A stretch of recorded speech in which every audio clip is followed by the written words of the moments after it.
Las tropas rusas avanzan y lo hacen en varias direcciones. También hacia el centro de Kiev, la capital. A esta hora parece el principal objetivo, mientras Putin exige la rendición del ejército de Ucrania y pide a los militares ucranianos que derroquen a su propio gobierno. Zelensky ha asegurado en un vídeo que su gobierno seguirá en el país para defenderlo. 80 tanques, 516 vehículos blindados, 10 aviones y 7 helicópteros rusos habrían sido destruidos por Ucrania en sus combates. Además, 2.800 soldados rusos habrían muerto.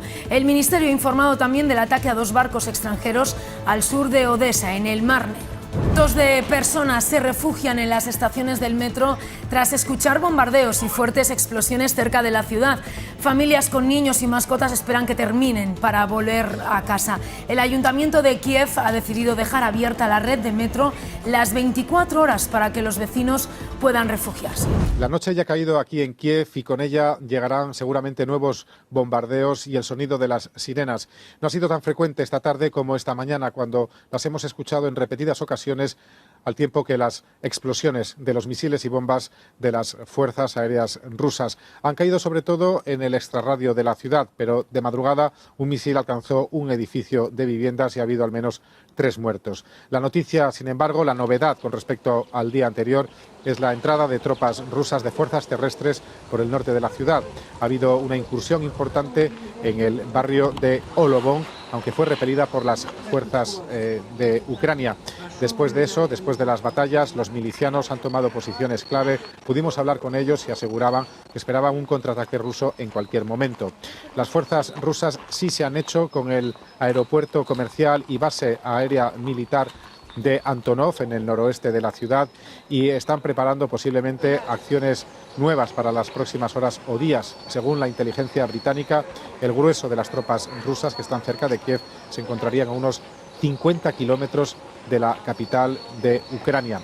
Como digo, durante la tarde hemos escuchado menos explosiones, menos avisos de ataques aéreos, pero eso no ha evitado que siga habiendo un clima de enorme tensión y miedo en la calle. Hemos visto los refugios improvisados que se están practicando en las estaciones de metro y apenas gente por la calle. En poco tiempo llegará de nuevo el toque de queda y ya no quedará ninguna persona, ningún peatón, ningún vehículo por la ciudad. Sí estamos viendo muchos voluntarios y con armas. El gobierno ha repartido 18.000 fusiles entre los civiles después de llamar a la movilización general en una tentativa de conseguir una resistencia popular al previsible asalto ruso a la capital de Ucrania. Que estaría dispuesto a enviar a una delegación rusa a negociar con la parte ucraniana a Minsk. Lo ha hecho después de una llamada telefónica con su homólogo chino, con Xi Jinping, que se ha también manifestado a favor de que se inicie este diálogo. Pero, por otra parte, el ministro ruso de Exteriores ha escalado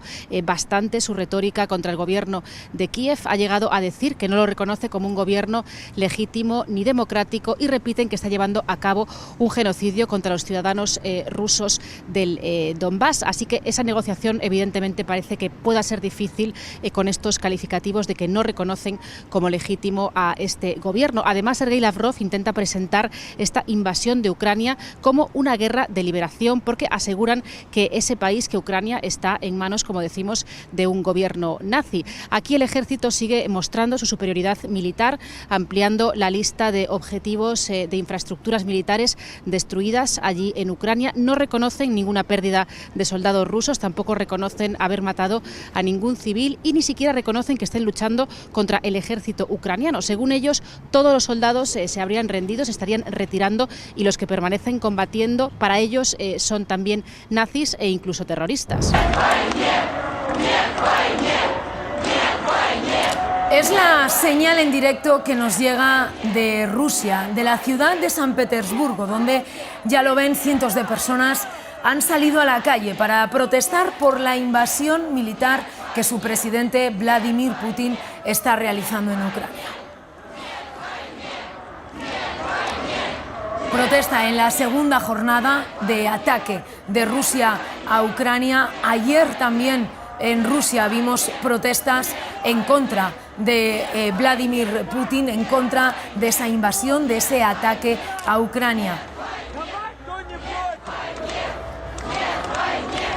Se reúnen de forma urgente para analizar cuál es la situación. Ellos siguen en principio apostando por darle una oportunidad a Vladimir Putin para la diplomacia y desde luego que le exigen, como decías, la retirada. Desde que las tropas rusas han entrado en Kiev no ha habido ninguna declaración del secretario general, de Jens Stoltenberg, así que ahora cuando intervenga en esa reunión va a ser la primera vez que le escuchemos. En esa reunión no solo están los aliados, está también Ursula von der Leyen en nombre de la Comisión Europea y también están Finlandia y Suecia, muestra de la coordinación con la que se quieren tomar todas las decisiones y que ellos están preocupados por lo que ocurre cerca de sus fronteras. En principio, la Alianza Atlántica insiste que no va a haber presencia militar en Ucrania. Ucrania, repetimos una y otra vez, no es socio de la OTAN y que tendría que haber un ataque a cualquiera de los países aliados para que la OTAN reaccionara. Pero sí protege todas las fronteras de sus aliados para reaccionar ante cualquier contingencia. Y luego también están los refuerzos bilaterales. Ayer Emmanuel Macron anunciaba que él estaba dispuesto ya a reforzar un nuevo contingente, por ejemplo, en Estonia y adelantar el despliegue en Rumanía. Así que todo preparado por si acaso, decía Stoltenberg, hay que actuar, pero de momento medidas preventivas. Marta, también ahí en Bruselas hay cumbre extraordinaria de los ministros de Exteriores de la Unión Europea. En este caso, lo que van a hacer es hablar de esas sanciones económicas, y decía el ministro Álvarez antes de entrar que, bueno, no descarta nada.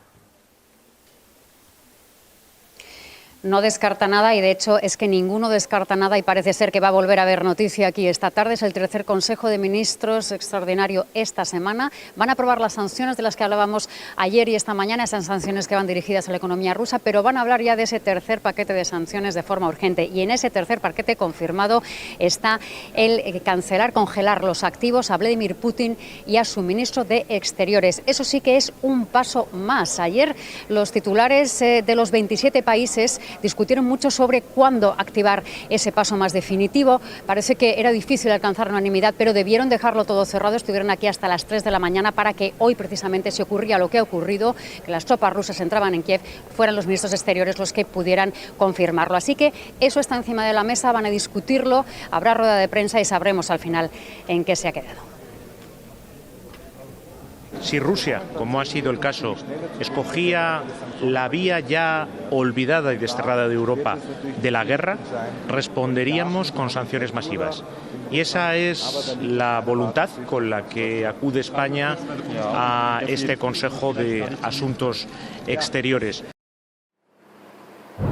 Aquí en Washington la respuesta de la Casa Blanca en la primera jornada de guerra ayer también fueron sanciones a la banca rusa, a la importación de tecnología, sanciones que aquí dicen que son muy duras, pero que no incluyen algunas de las medidas de las que tanto hemos escuchado hablar estos días, como esa de sancionar directamente a Vladimir Putin. Ayer Biden decía que eso sigue encima de la mesa, así que también aquí la pregunta es si hoy, segunda jornada de guerra, la Casa Blanca va a imponer más sanciones. Aquí el día acaba de empezar, a esta hora Biden tiene que participar en esa reunión urgente, esa videoconferencia con los líderes de la OTAN, y tiene mucho de qué hablar con los aliados. Aquí las miradas apuntan a Kiev, a la capital de Ucrania. Desde anoche se multiplican las voces de alarma, las advertencias de que Kiev puede caer muy pronto en manos del ejército ruso. Anoche el secretario de Estado Antony Blinken decía que está convencido de que Putin intenta derrocar al gobierno de Ucrania.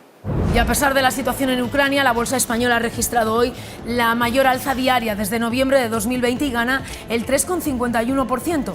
Se ha aproximado a los 8.500 puntos, impulsada por el avance de las plazas europeas y neoyorquina. Todos los grandes valores han subido.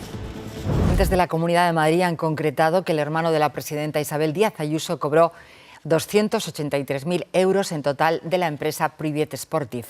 Es una cifra que coincide con la que Pablo Casado denunció públicamente. Ante las críticas de los partidos de la oposición, el Gobierno regional ha insistido después en que la cantidad que Tomás Díaz Ayuso cobró por el contrato con la Comunidad de Madrid para comprar mascarillas fueron 55.000 euros.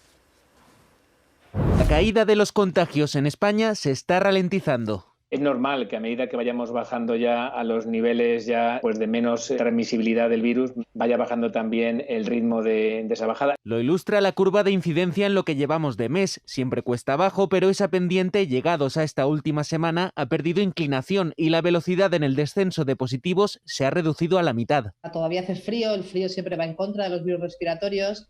y yo creo que estamos empezando a cambiar las condiciones de una pandemia a una endemia y estamos empezando a movernos más, a tener vida normal. Estamos, en definitiva, aprendiendo a convivir con el virus. Las vacunas junto con Omicron han cambiado las reglas del juego. Olas anteriores con 500 casos ya había planteamientos de cierres perimetrales. Sin embargo, ahora estamos viendo que estamos en niveles de presión hospitalaria muy inferiores a quizás algunos de los mejores momentos de las olas anteriores. En este momento la incidencia roza los 650 casos y que oscile ese indicador, aclaran, no es descabellado. El ejemplo es Canarias, donde los contagios han sufrido un ligero efecto rebote. En 7 días se han registrado de nuevo los casos que se perdieron la semana anterior. Es que nunca hemos tenido un virus tan vigilado como este.